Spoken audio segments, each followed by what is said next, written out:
Doctor Ajay Chaudhary Narnaund विधानसभा के लिए या हरियाणा के लिए क्या नारा दें? अब की बार नहीं होगा भारतीय जनता पार्टी का 10 पार। आपकी ही पार्टी के तमाम जो टिकटार्थी हैं वो आपको पता नहीं क्या क्या भला बुरा कहते हैं। डॉक्टर अजय चौधरी पिछले 25 सालों से राजनीति में है, सक्रिय रूप से कांग्रेस पार्टी को हमेशा आगे बढ़ा रहे हैं, फिर भी उसके बावजूद भी कहाँ कमी रही? क्या लगता है अब की बार जो पिछले 50-60 साल का जो सूखा है वो खत्म हो पाए? 23 टिकट के दावेदार नारनौंद से देखने को मिल रहे हैं, तो आपको क्या लगता है आप कौन से पायदान पे रहेंगे? सब जो 23 टिकटार्थी हैं नारनौंद में, उनमें से जो ऑल इंडिया कांग्रेस कमेटी की बात करें तो वहां तक इतनी पहुंच किसी की नहीं है। वैसे आप बता देंगे तमाम जो 22 आपके अलावा जो टिकटार्थी हैं वो कैसे कहां से जुगाड़ बिठाएं?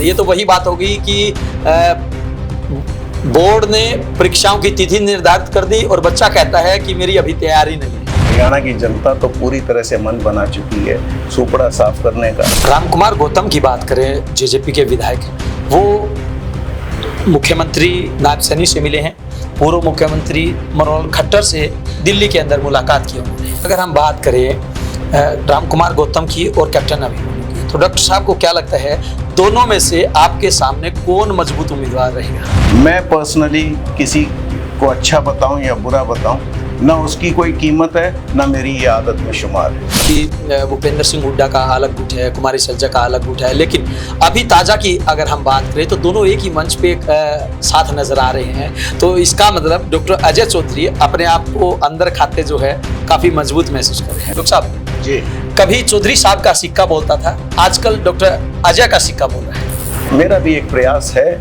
मगर मैं नहीं मानता कि मैं कभी वो सब कुछ कर पाऊंगा जो उन्होंने करके दिखाया। दोस्तों नमस्कार, मैं हूं अजय लोहान और आप देख रहे हैं बिंदास हरियाणा। बिंदास हरियाणा के खास कार्यक्रम खास शख्सियत में आज हमारे साथ खास मेहमान मौजूद हैं डॉक्टर अजय चौधरी जी। डॉक्टर साहब स्वागत है आपका बिंदास हरियाणा। बहुत बहुत धन्यवाद, आपने मुझे समय दिया और मैं आपके सभी दर्शकों को नमस्कार करता हूं। जी, हम आपको बता दें कि doctor Ajay Chaudhary All India Congress Committee के सदस्य हैं और चौधरी बीरेंद्र सिंह, जी हाँ, स्वर्गीय चौधरी बीरेंद्र सिंह के सुपुत्र है जिनका हरियाणा में कभी सिक्का बोलता था। इसी से हम शुरुआत करेंगे। डॉक्टर साहब जी, कभी चौधरी साहब का सिक्का बोलता था, आजकल डॉक्टर अजय का सिक्का बोल रहा है। बड़ी मेहरबानी, आपने इस तरह की बात की। मुझे नहीं लगता मैंने वो ऊंचाइयां छुई हैं जो मेरे पिताजी स्वर्गीय चौधरी बीरेंद्र सिंह ने अपने जीवन काल में छुई थी। जी, उन्होंने इस इलाके की बड़ी सेवा करी, हरियाणा भर में उन्होंने नारनौंद हलके का नाम प्रतिष्ठित किया और उन्होंने अपने जीवन में प्रयास किया कि जिस प्रकार से वो मानवता की सेवा कर सके, उन्होंने भरसक प्रयत्न भी किया और उसमें कामयाब भी हुए। और मेरा भी एक प्रयास है, मगर मैं नहीं मानता कि मैं कभी वो सब कुछ कर पाऊंगा जो उन्होंने करके दिखाया। चौधरी साहब ने बहुत थोड़े समय में हरियाणा में बुलंदियों को छुआ, नारनौंद हलके को बहुत ऊंचाइयों पे लेके गए। लेकिन डॉक्टर अजय चौधरी पिछले 25 सालों से राजनीति में है, सक्रिय रूप से कांग्रेस पार्टी को हमेशा आगे बढ़ा रहे हैं, फिर भी उसके बावजूद भी कहाँ कमी रही? परिस्थितियों की बात है, परिस्थितियों की बात है। तो क्या लगता है अब की बार जो पिछले 50-60 साल का जो सूखा है वो खत्म हो पाएगा? हाँ, हरियाणा में कांग्रेस पार्टी की सरकार बनेगी, नारनौंद में कांग्रेस पार्टी का प्रत्याशी जीतेगा और मैं समझता हूँ एक मजबूत सरकार हरियाणा कांग्रेस हरियाणा की जनता को बना के देगी, उनके सपनों को साकार करेगी और एक दोबारा से हमारा जो विकास का पहिया थमा हुआ है, जिस प्रकार से हमारी जनता त्रस्त है, उनको निजात दिलाएगी। 23 टिकट के दावेदार नारनौंद से देखने को मिल रहे हैं, तो आपको क्या लगता है आप कौन से पायदान पे रहेंगे?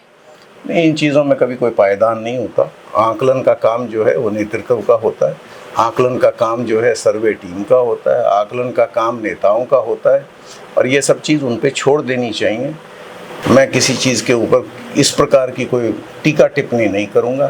ये तो पार्टी का एक प्रोसेस है, एक सिस्टम इन प्लेस है, जिसके ऊपर फैसला करेंगे वो सर्वमान्य होना भी चाहिए। जी, पिछले लंबे समय से हरियाणा में एक चर्चा थी कि भूपेंद्र सिंह हुड्डा का अलग गुट है, कुमारी सैलजा का अलग गुट है, लेकिन अभी ताजा की अगर हम बात करें तो दोनों एक ही मंच पे साथ नजर आ रहे हैं। तो इसका मतलब डॉक्टर अजय चौधरी अपने आप को अंदर खाते जो है काफी मजबूत महसूस कर रहे हैं। तो हमेशा से ही कांग्रेस के, देखो, कांग्रेस के सभी नेता जो शीर्ष नेतृत्व हमारा स्टेट में है जी, उनके विचारों में भिन्नता ज़रूर हो सकती है, मगर कुछ चीज़ें उनकी कॉमन हैं उनका नेता एक है, वो हमारे नेता राहुल गांधी हैं, मल्लिकार्जुन खड़गे हैं।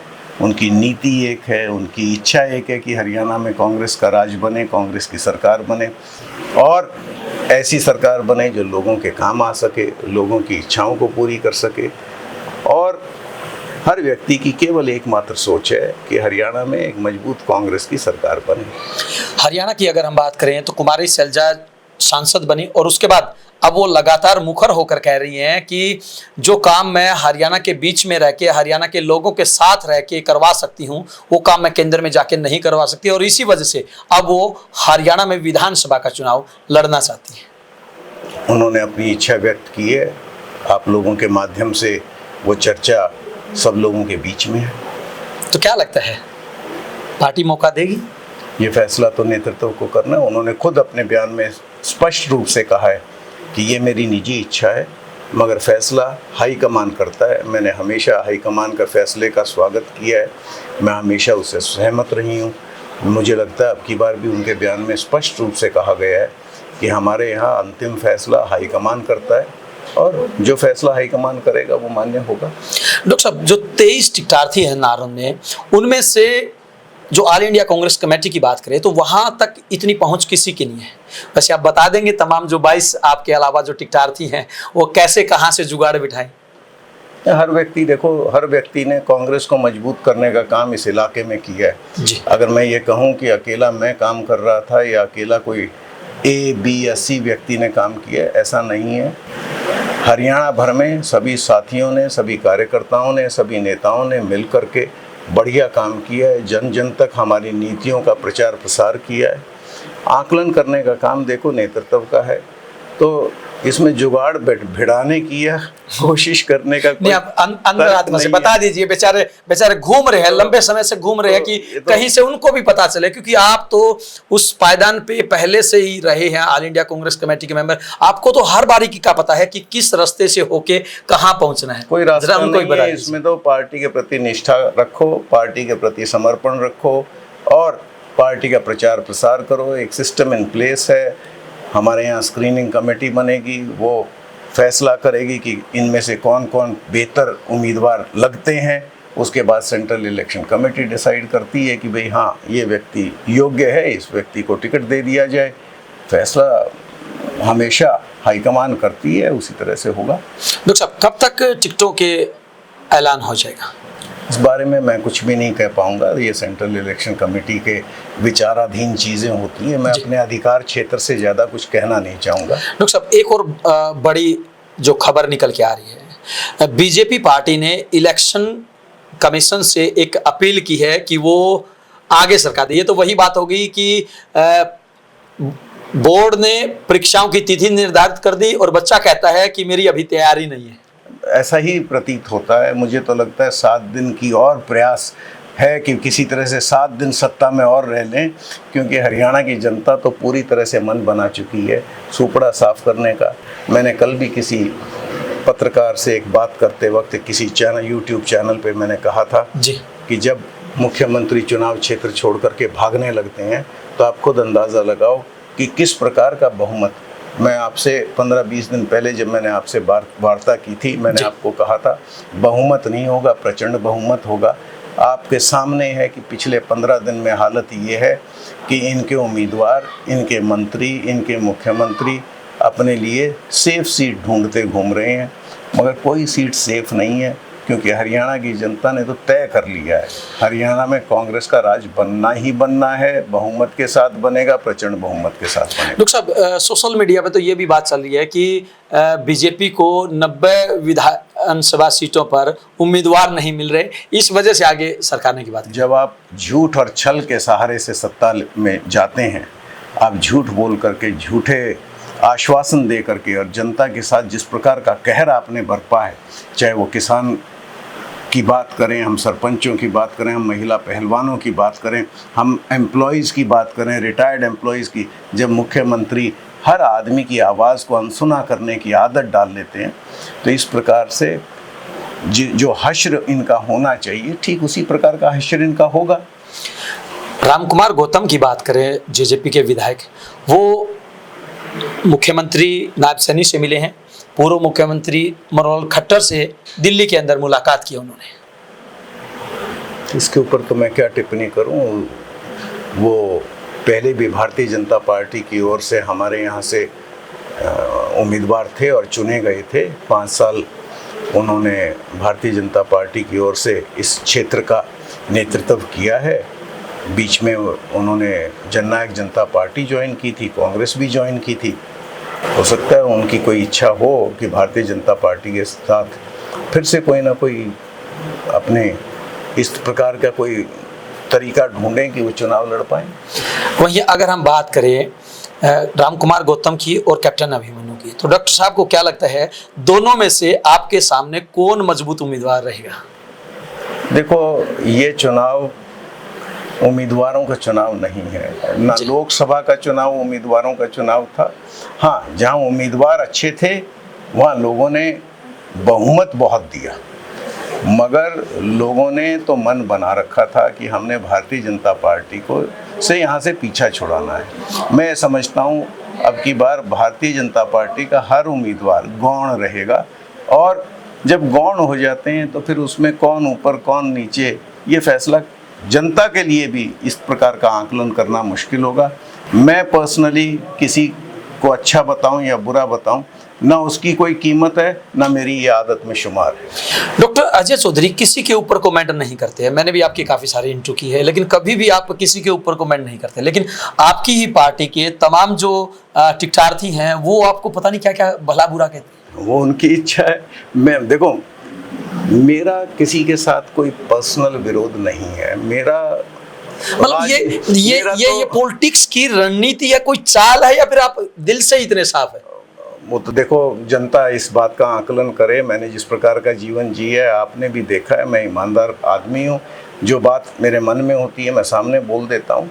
मगर किसी व्यक्ति के ऊपर ऐसे ही आरोप लगाना ताकि उस आदमी की छवि बिगड़े, अनर्गल आरोप लगाना मेरी आदत में शुमार नहीं। साथ के साथ मैं क्यों किसी के बारे में बुरा बोलूं? मेरा निजी किसी के साथ कोई विरोध नहीं है।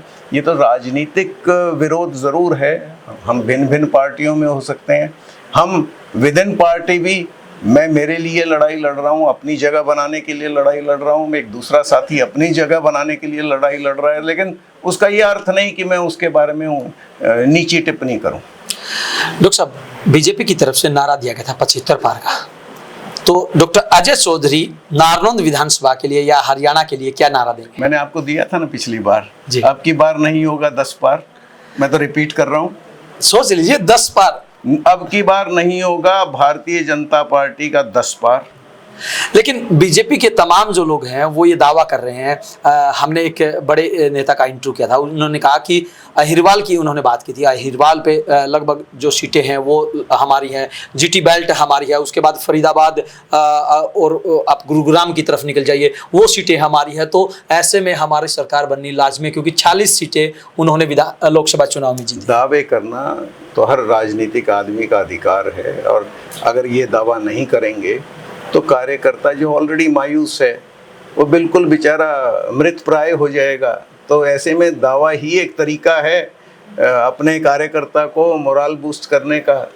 ठीक है, वो अपने दावे कर रहे हैं, मगर जब नतीजे आएंगे आप देखना किस प्रकार के नतीजे आएंगे। चौंकेंगे, चौंक तो चुके हैं, चौंकेंगे और फिर कहेंगे कि अब तो आकलन का समय, देखेंगे हम में क्या कमियां रह गई। 2024 के चुनाव के लिए आप पिछले कई महीनों से लगातार एडी चोटी तक का जोर लगा रहे हैं, दिन रात आप जनता के बीच में घूम रहे हैं। आपने पहले चुनाव लड़ा था और अब की बार के चुनाव में क्या कुछ अलग आप महसूस कर पा रहे हैं? काफ़ी चीज़ें भिन्न हैं। पहले इस प्रकार का माध्यम नहीं था।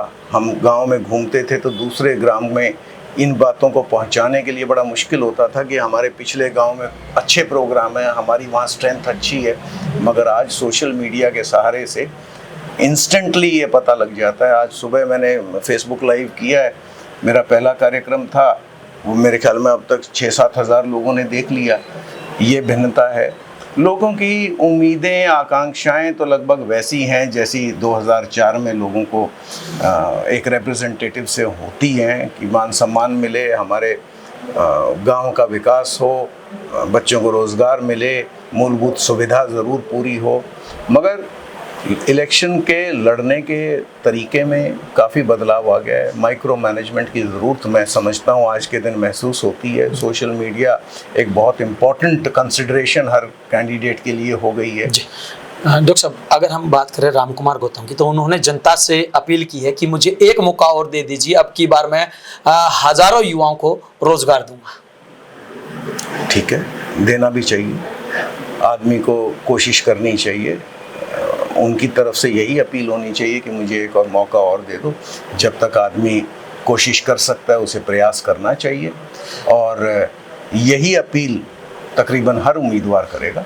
वहीं कैप्टन अभिमन्यु की बात करें तो उन्होंने कहा कि विकास तो मैं बहुत करवा चुका हूं, अब नारंद हलके में रोजगार की जो धारा है वो प्रवाहित करनी है। उनका भी अधिकार है, जिन चीज़ों की कमियां उन्होंने छोड़ी उनको वो पूरा करने का प्रयास करें, इससे बढ़िया और क्या हो सकता है।